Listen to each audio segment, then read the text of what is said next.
Channel বঙ্গের আজকের সংবাদে সবাইকে স্বাগত জানাচ্ছি। আপনাদের সাথে রয়েছি আমি দিবাকর ভৌমিক। শুরুতেই সংবাদ শিরোনাম। বিজেপির ঘাঁটিতেই হামলার পাল্টা জবাব, কুণাল ঘোষদের ত্রিপুরা সফরে আসল ছক ফাঁস। অভিষেক কি বললেন?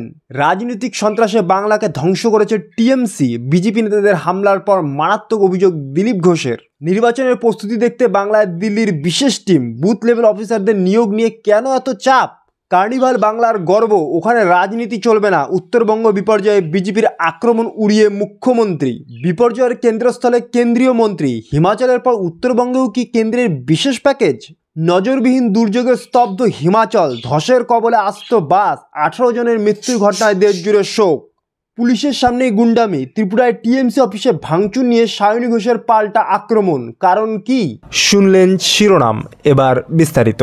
ত্রিপুরায় তৃণমূলের রাজ্য সদর দপ্তরে বিজেপি যুব মোর্চার সদস্যদের হামলার অভিযোগ ওঠার পর আজ 5 সদস্যের এক প্রতিনিধি দল কলকাতা বিমানবন্দর থেকে আগ্রাতলার উদ্দেশ্যে রওনা হয়েছে।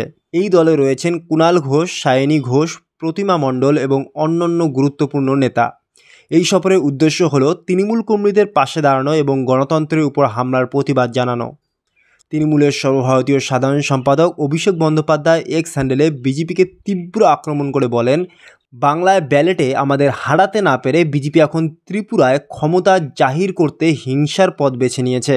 তিনি আরও অভিযোগ করেন, ত্রিপুরার পুলিশের উপস্থিতিতেই তৃণমূলের অফিসে ভাঙচুর করা হয়েছে এবং এই ঘটনা বিজেপির হিংসাত্মক মানসিকতার প্রমাণ দেয়।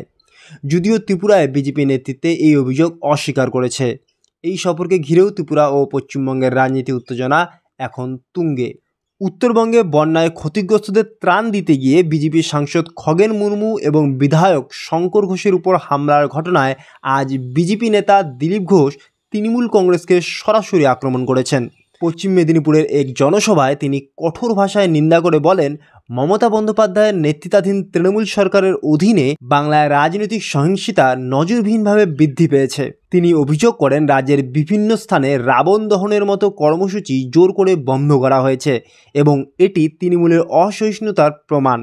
দিলীপ ঘোষ আরও বলেন, তৃণমূল নেতারা রাজনৈতিক গুন্ডামি দিয়ে রাজ্যকে ধ্বংস করেছেন এবং সংকটে থাকা মানুষের পাশে সরকার নীরব দর্শক হয়ে দাঁড়িয়ে আছে।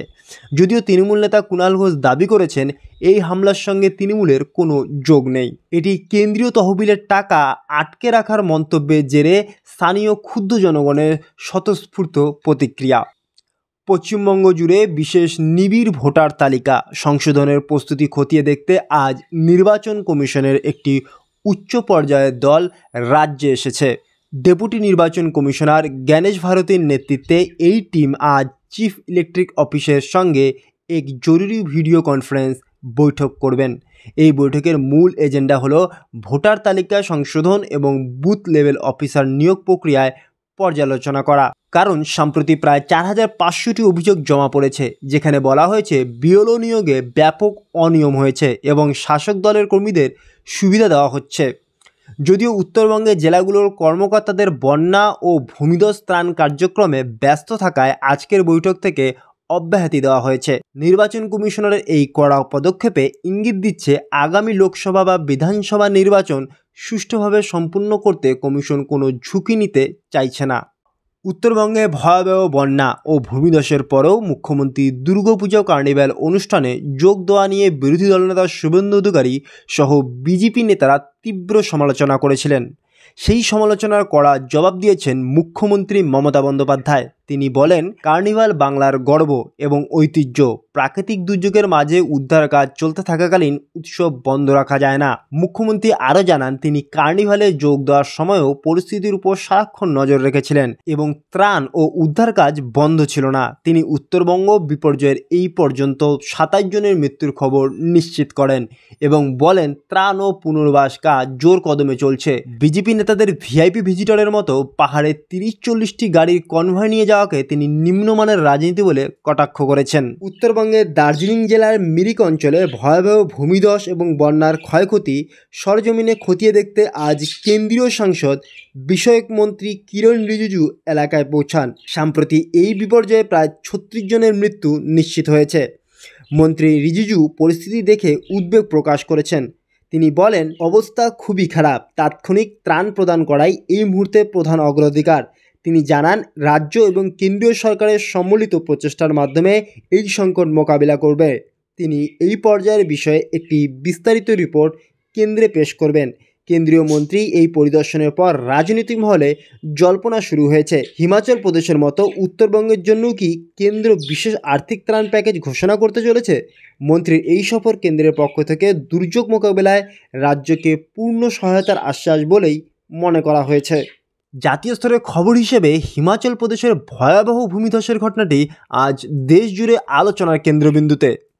বিলাসপুর জেলায় মঙ্গলবার রাতে ভূমিধসের কবলে পড়ে একটি যাত্রীবাহী বাস, যার ফলে অন্তত 18 জন যাত্রীর মর্মান্তিক মৃত্যু হয়েছে। স্থানীয় প্রশাসন এবং এনডিআরএফ উদ্ধার কাজ চালাচ্ছে। লাগাতার ভারী বৃষ্টিপাত এবং ভূমিধসের কারণে হিমাচলের একাধিক মহাসড়ক যেমন শ্রীনগর লে হাইওয়ে এবং মুঘল রোড পর্যন্ত বন্ধ হয়ে গেছে। প্রধানমন্ত্রী নরেন্দ্র মোদী এই ঘটনায় শোক প্রকাশ করেছেন এবং কেন্দ্রীয় সরকার ও রাজ্যকে সব রকম সাহায্যের আশ্বাস দিয়েছে। এই প্রাকৃতিক বিপর্যয় দেশের পার্বত্য অঞ্চলগুলির পরিকাঠামো এবং দুর্যোগ মোকাবিলার প্রস্তুতি নিয়ে নতুন করে প্রশ্ন তুলেছে। ত্রিপুরায় তৃণমূল কংগ্রেসের রাজ্য দপ্তরে হামলার পর আজ কুণাল ঘোষ এবং সায়নী ঘোষ সাংবাদিক বৈঠক করে কঠোর মন্তব্য করেছেন। সায়নী ঘোষ বিজেপিকে পাল্টা আক্রমণ করে বলেন, ত্রিপুরায় পুলিশ নীরব দর্শক ছিল। পুলিশের সামনেই বিজেপির গুন্ডারা আমাদের অফিসে ভাঙচুর করেছে। তিনি এই ঘটনাকে গণতন্ত্রের জন্য অত্যন্ত বিপজ্জনক বলে উল্লেখ করেন। তৃণমূলের এই প্রতিনিধি দল আজ ত্রিপুরা সফরে গিয়ে কর্মীদের সঙ্গে একাত্ম প্রকাশ করেন। তৃণমূল নেতারা আরও বলেছেন, তারা নির্বাচিত জনপ্রতিনিধিদের উপর যে কোনো হামলার নিন্দা করেন, তবে ত্রিপুরায় যা ঘটেছে তা সম্পূর্ণভাবে বিজেপির উস্কানি। তারা দাবি করেন, বাংলাতে বিজেপি নেতাদের উপর স্থানীয় মানুষের রাগ ছিল কেন্দ্রীয় তহবিল আটকে রাখার মন্তব্যের জন্য, কিন্তু ত্রিপুরায় টিএমসি অফিসে হামলা সম্পূর্ণ রাজনৈতিক প্রতিহিংসামূলক। দর্শক, এই ছিল আজকের সংবাদ। আমাদের সাথে থাকার জন্য অসংখ্য ধন্যবাদ। এই উপস্থাপনা ভালো লাগলে চ্যানেলটিকে অবশ্যই সাবস্ক্রাইব করে বেল আইকনটি ক্লিক করুন।